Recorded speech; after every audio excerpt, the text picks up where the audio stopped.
Okay, I think we're ready for your presentation. Okay, thank you. So the presentation that I'm going to provide you is about the event, the 1-night event, and it's focused primarily on the 101, but also touch on 192.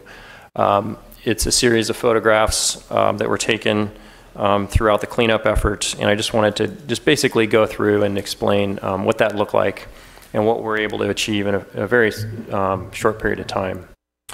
So, as all of you know, an extreme rain event occurred after the Thomas Fire on January 9th. It resulted in the mud flows that occurred, resulted in immediate closure of 101. It inundated the many areas of 101.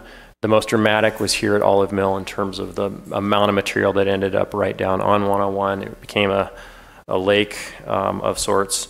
The event was totally unprecedented, and of course, it resulted in the loss of life and destruction of homes. So I'm focusing on the 101, but it's one very small part of a larger challenge that this community is dealing with right now. As you know, 101 and I-5 in the central coast of California, or the central part of California, are the primary routes to carry not only the local traffic that needs access for these communities along the coastline, but also interregional traffic. So having 101 closed had huge repercussions. Out of direction travel to travel between LA and Goleta, for instance, were about 4.5 to 5 hours of out of direction travel. And so there were many folks that were stuck in that situation, as well as communities of Summerlin and Carpinteria and others that were totally isolated because of the closure. I'm going to move on to some slides here. So this is 101, looking from the Olive Mill overcrossing, looking west. You can see the amount of debris and water in this area. This is looking in the other direction. Just the sheer amount of material that came down was, you know, and the fact that it wasn't just water or mud, it was trees and yard furniture and just an incredible amount of stuff. Vehicles. It became a river of mud and debris and water. It was 12 feet deep at the most severe location.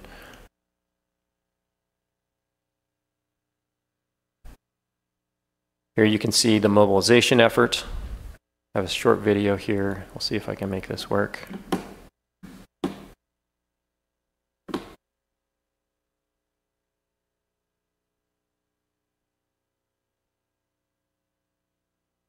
Come on.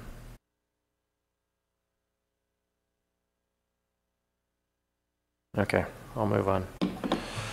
So a major challenge was dewatering the area. Disposal was a huge issue. There was so much water and debris. It was totally saturated at first.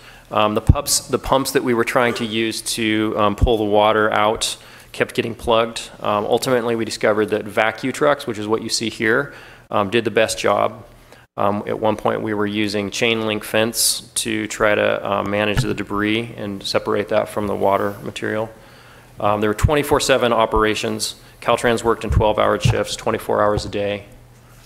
May I interrupt for a question from Mr. Adam? Well, it's more of a comment. I just want to thank the oil industry for being still remaining here to the degree that they are, because that's who I recognize, some of those trucks, and that's what they do all the rest of the time, is service the oil industry. And had we completely gotten oil out, as a lot of people would like to do, those vehicles wouldn't have been on site and being able to show up at a moment's notice. So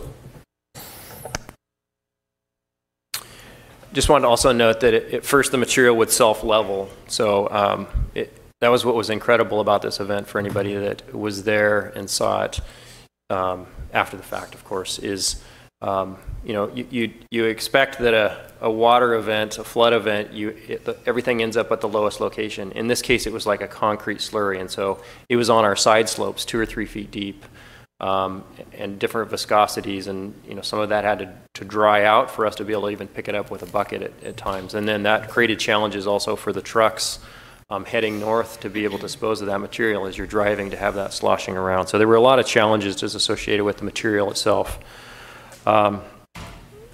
We found that loaders with skeleton buckets helped because we could sort the debris out from the water material. There were also, as you know, search and rescue efforts that were ongoing. Spotters were required for each excavator and loader. Challenging conditions, certainly. There were hundreds of personnel and equipment. Construction forces and Caltrans maintenance forces were working side by side. There were about 350 personnel. That included Caltrans staff, Granite Construction, who was our partner on this. They were the emergency contractor, and their subcontractors working together. We utilized 40 pieces of equipment, hundreds of trucks. There were 210 trucks working in 124-hour shifts, and that was typical throughout the entire duration. In total, we had 13,000 truckloads of material, round trips, taken out of the 101 corridor during this time period. Disposal was a huge issue. We worked with stakeholders to identify 5 disposal sites for the material. Some of those were down in District 7 in Ventura County. Also Fairview at Goleta, Cathedral Oaks, up in Buellton at the Granite Asphalt Plant, and then also north of Winchester Canyon. In about 12 days, we were able to move 105,000 cubic yards of material and debris. And then once the highway was cleared of the debris and material, then the highway was replaced and restriped. Was repaved in some sections and restriped. We also had crews that needed to remove the guardrail, so we brought in crews, again, some from Caltrans, some from Granite, that we had multiple guardrail crews working simultaneously, removing the rail and then having the excavators pull the material out. The medians, between the median barriers was just completely inundated with mud to the top of the barriers and debris, of course. So those crews worked to pull the rails off and then replace them after we were able to remove the debris from the center. That applied on the side slopes as well and any exterior barriers. Just want to note here you can see the line on the structure where the mud and debris was just days before. So 101 by the numbers, again, I'll just recap some of these numbers I've already mentioned. 105,000 cubic yards of material removed, 350 staff, 400 pieces of equipment, 1,500 trucks, 13,000 truckloads of material, 45,000 combined hours worked. We responded to 9 locations over 11 miles. We worked at 8 creek crossings, and it was a total estimated cost of $11.25 million for the 12-day operation.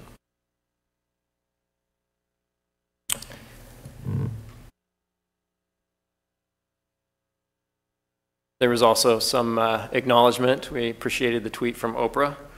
That's not something we receive every day. And we also appreciate just the feedback from the community. There was some signs posted you'll see later, which was unique for us. So also I want to just highlight the fact of what was happening on 192. Here you see a picture, some of the closures when the Thomas Fire was occurring. The path of destruction was just completely overwhelming. Again, if you've had the chance to see any of this with your own eyes, the pictures just do not do it justice, and it's just absolutely tragic what happened up there. So 192 sustained severe damage. The recovery effort is ongoing, as you know. Creek beds and culverts were filled with large boulders and debris, and several bridges were damaged. The Toro Canyon Bridge had large rocks.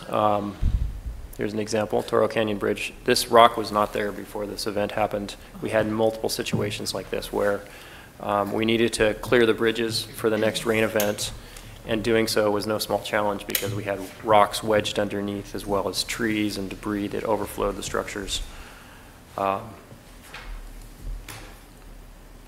Again, this is one of the locations, San Ysidro Creek. These rocks, even though they look like they're naturally under the structure, did not exist there before. Just removing rocks of this size and scale is an immense challenge. This is a long 192. We had to bring in crews to try to break up the rock so we could use equipment to even get them onto the trucks and move them. You can see some bridge material that's washed down here, that's not from our structures, that's from structures upstream. And you can see, again, the immensity of and velocity of the vent to be able to carry this kind of material down.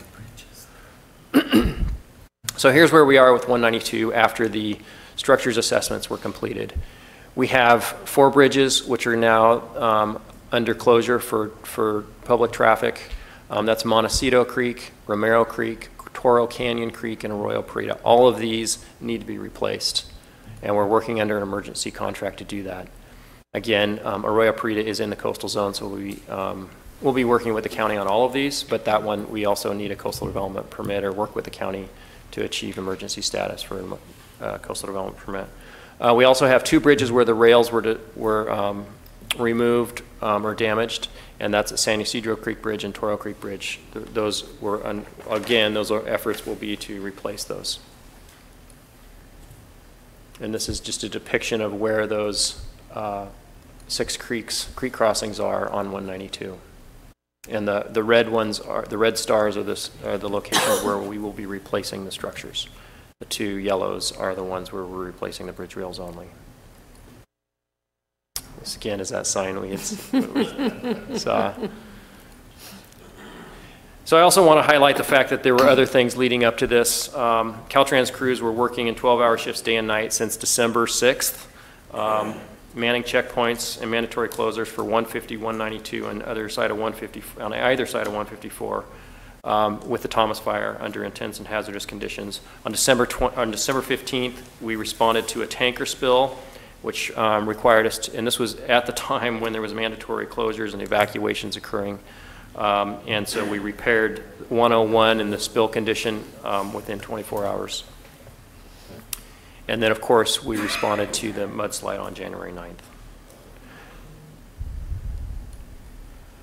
So just as a closing note here, I just want to highlight the fact that there were multiple people and agencies involved throughout this whole process. Extraordinary amount of coordination with resource agencies, County of Santa Barbara, City of Carpinteria, County Flood Control, Office of Emergency Services, CHP, local emergency responders.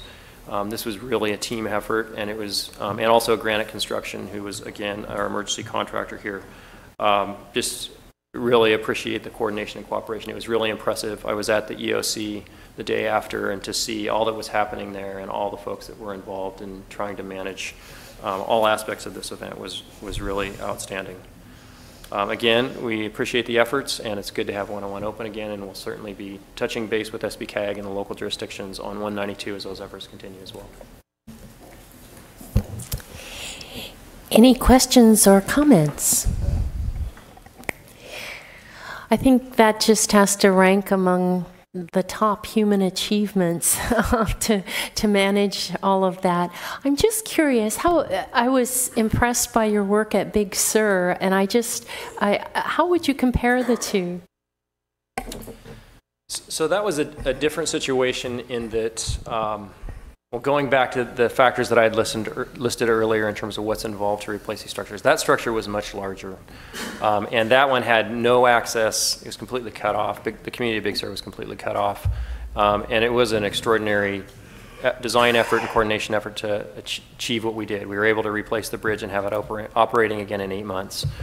In that situation, we did not have the utility issues we have here with the high power transmission lines and the 24-inch gas line. So those utility issues are going to certainly be a driver for the schedule, and we're certainly looking forward to any kind of cooperation we can achieve with the utility companies. But yeah, we have the same level of motivation here. We're doing everything we can to move this along as quickly as we can. We're really interested in getting those bridges open and trying to make sure that they're in keeping with the community at the same time. Thank you. Director Lavanino. Thank you, Madam Chair. I just was wondering if it would be possible if you could email that to Terry and then she could distribute it, because I think we would all like to use this at some point in our districts. Certainly. Director Wolf. Thank you, Madam Chair. I know you've heard this a million times, but I have to also say that the amount of work and coordination that Caltrans did with all of the other agencies and your workers and private contractors was just exceptional, and I just want to express my sincere appreciation. I had some contact with some of your staff along the way, and everyone was so responsive. I was at the EOC, and one of the gentlemen who was in one of those pictures was there and updated everyone all along the way. I just want during your presentation, I touched base with our Assistant CEO, Matt Pontes, to ask him if you folks, SBCAG and Caltrans, are part of our weekly kind of legislative phone calls.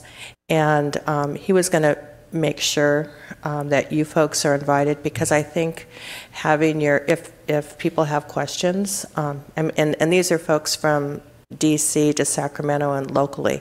So just having you on the line might also assist in some of these 192 questions, traffic management. So I just wanted to give you a heads up that that information will be coming, so you're part of those meetings. Okay, we'd be happy.